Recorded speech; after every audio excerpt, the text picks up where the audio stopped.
magnifique titre, La victoire en pleurant, un titre à la hauteur du personnage et de son auteur. Je veux parler de Daniel Cordier, qui nous a quittés à plus de 100 ans l'année dernière, l'avant-dernier compagnon de la Libération, qui s'était donc rendu très célèbre par la publication d'un livre qui s'est revendu dans des proportions incroyables après sa mort, le livre Alias Caracalla.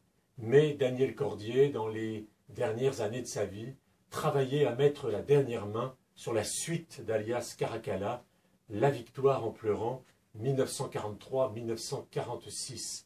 C'est un livre tout à fait étonnant, parce qu'on ne pense pas forcément que pour un compagnon de la Libération comme lui, la victoire ait été difficile à vivre. Or, il le dit, la victoire a signifié apprendre que des camarades dont Jean Moulin étaient morts, apprendre le sort de milliers et de millions d'êtres humains déportés et massacrés dans les camps, réapprendre à vivre après la guerre a été difficile.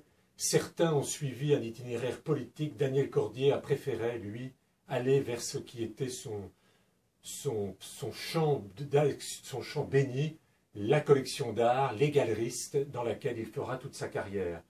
Lisez La victoire en pleurant, cette suite d'Alias Caracalla, pour comprendre vraiment qui était ce personnage extrêmement fin et complexe de Daniel Cordier. C'est chez Gallimard, bien sûr.